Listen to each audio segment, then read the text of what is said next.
Bismillahirrahmanirrahim. Assalamualaikum warahmatullahi wabarakatuh. Alhamdulillahirabbil alamin wassalatu wassalamu ala nabiyyina Muhammadin sallallahu alaihi wasallam. Qala Rasulullah sallallahu alaihi wasallam, as-siyamu junnatun minan nar. Wa qala Rasulullah sallallahu alaihi wasallam. Jamaah salat Isya dan tarawih yang dirahmati Allah Subhanahu wa taala, alhamdulillah kita bersyukur pada Allah di malam hari ini. Allah masih memberikan kepada kita kesempatan, kesehatan, menikmati indahnya bulan Ramadan. Mensyukuri kita masih diberi kesempatan oleh Allah hidup di bulan Ramadan ini, di mana banyak dari saudara kita yang sudah mendahului kita ingin kembali ke dunia untuk sebentar saja memperbaiki amal perbuatan mereka. Ada juga yang berharap pada Allah untuk dikembalikan ke dunia mereka beriman, karena saat di dunia menyia-nyiakan kesempatan, tidak percaya pada Allah, kufur pada Allah, tidak meyakini syariat dan hukum Allah Subhanahu wa taala, sehingga mati dalam keadaan kufur. Menyesal mereka, minta pada Allah untuk dikembalikan sebentar saja. Jadi ada yang menyesal karena kufurannya, ada yang menyesal keimanannya kurang maksimal. Kita yang saat ini oleh Allah masih diberi kesempatan hidup, maknanya supaya jangan menyia-nyiakan hidup. Yang mati cuma sekali dan tidak mati lagi setelah itu, dan hal-hal yang gaib yang sekarang tidak bisa kelihatan besok saat setelah mati atau bahkan dalam proses kematian diperlihatkan oleh Allah Subhanahu wa taala. Jemaah yang dimuliakan Allah Subhanahu wa taala, Ramadan adalah disebut dengan syahrul tarbiyah, bulan pendidikan kesabaran terutama.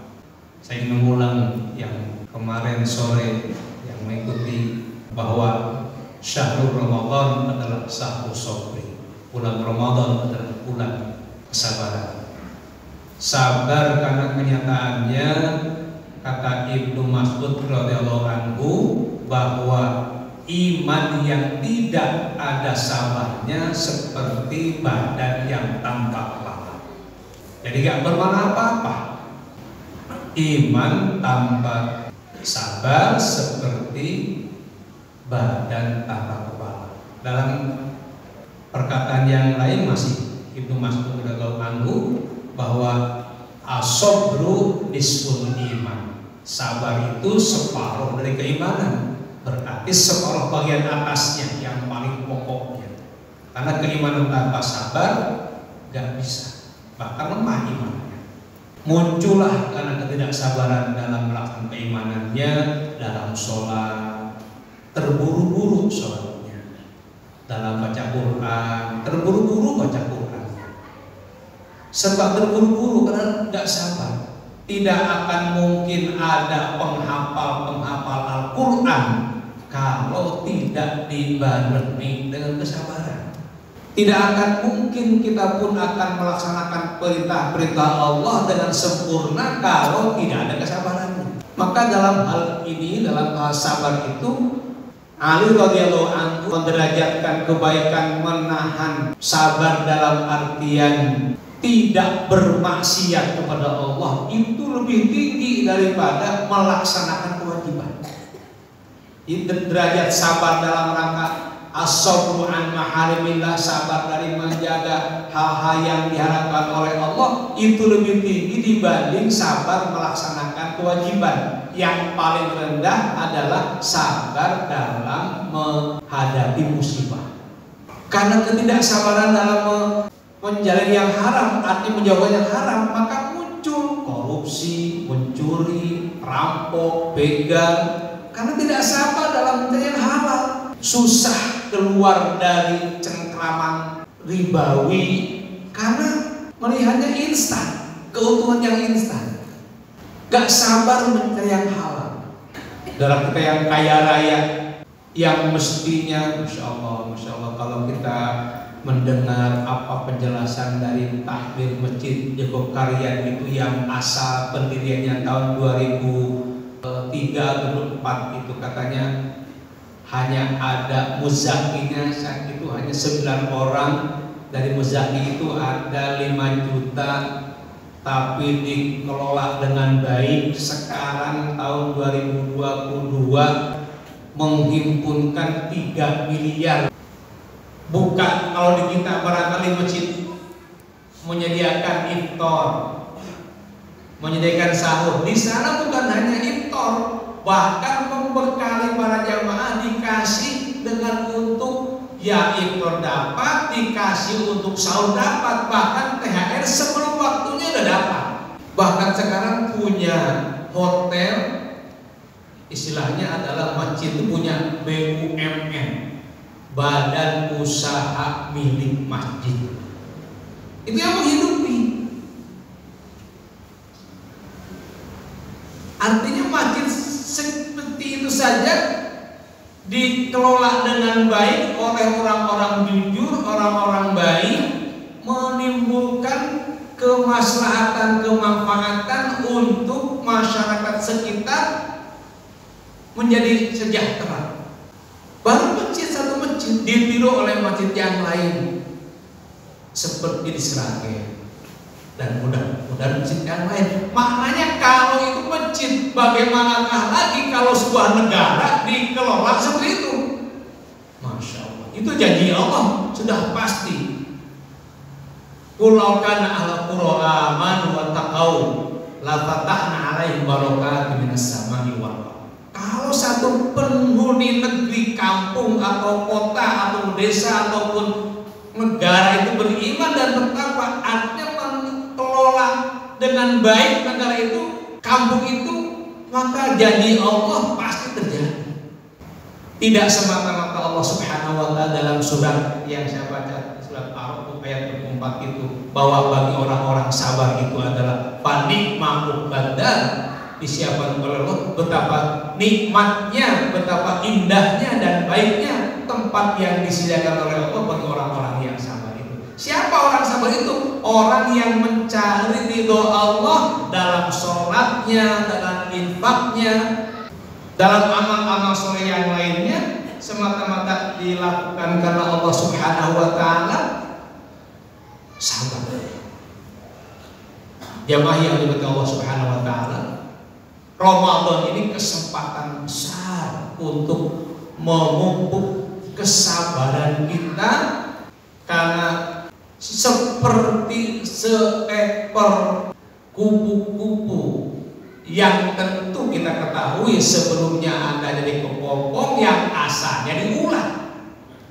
Dari ulat itu, ulat yang gateli, yang gilani itu, tetapi setelah dia proses menjadi kepompong, sabar, setelah kepompong menjadi kupu-kupu dan terbang indah, itu tidak 1-2 hari dia bertahan dalam kepompongnya, tidak makan, tidak minum selama sekian, memproses dirinya yang asalnya gateli, yang akan gilani itu menjadi kupu-kupu yang indah. Begitulah seorang mukmin. Diibaratkan Ramadan ini seperti terpaan dari Allah Subhanahu wa ta'ala untuk memupuk kesabarannya. Kalau sholat sabarnya, katakanlah kalau sholat yang wajibnya 10 menit, sholat sunnah tarawihnya di kita setengah jam, belum 1 jam. Mudah-mudahan tahun depan 1 jam tarawihnya, insya Allah. Allahumma amin. Supaya sabar. Ya kalau nggak bisa dirikan semuanya, ya dicoba di rumah masing-masing monggo 1 jam. Kalau belum bisa berjamaah ya di rumah keluarga atau sendiri, tidak apa-apa. 1 jam dicoba. Kalau tidak hafal Qurannya ya dibaca saja, dibaca 1 jam. Atau mau barangkali dicoba mau 3 jam, silahkan mencoba menerpa kesabaran dalam rangka membaca Al-Quran sambil sholat. Bisa dilakukan itu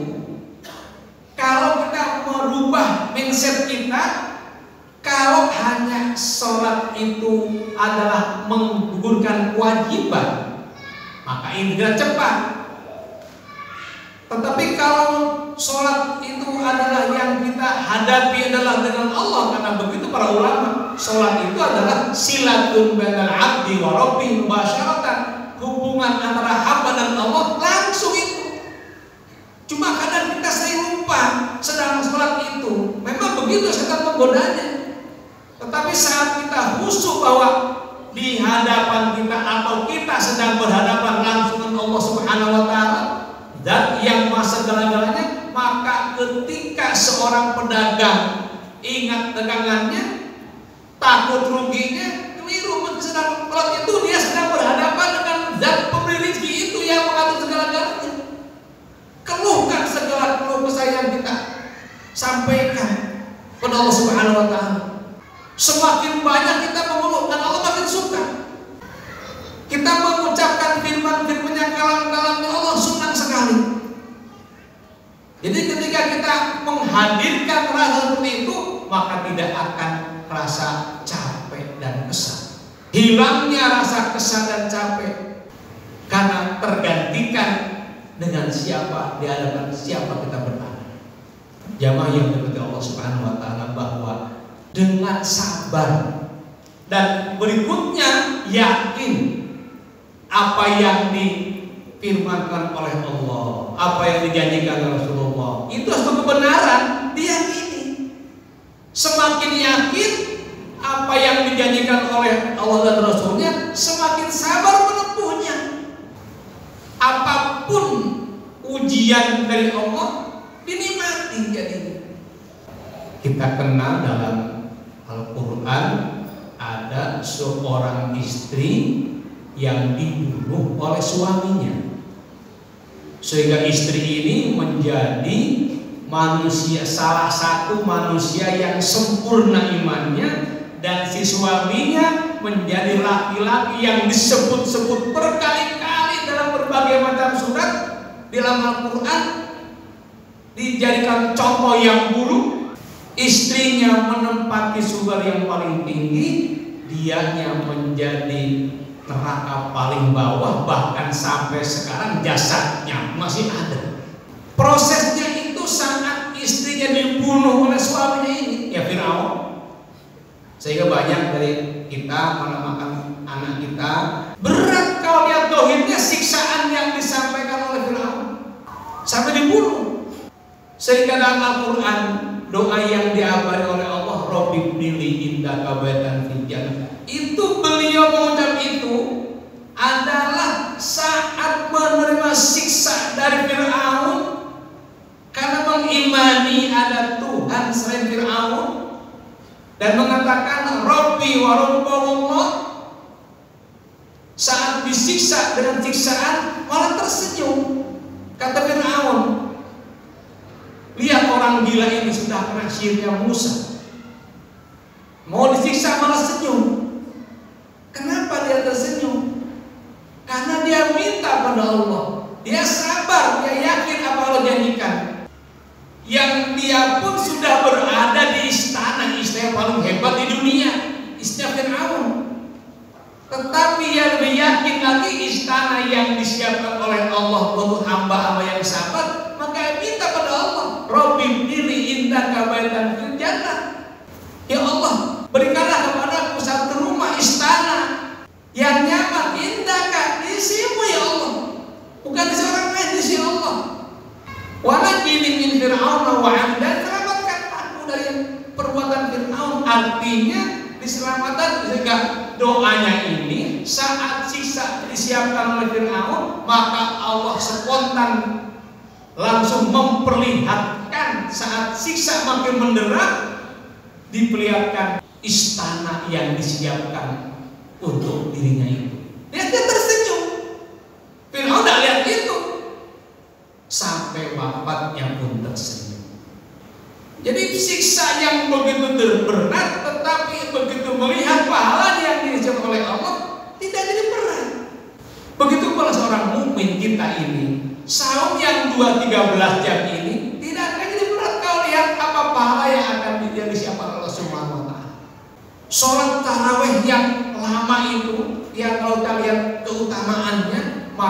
tidak akan pernah capek.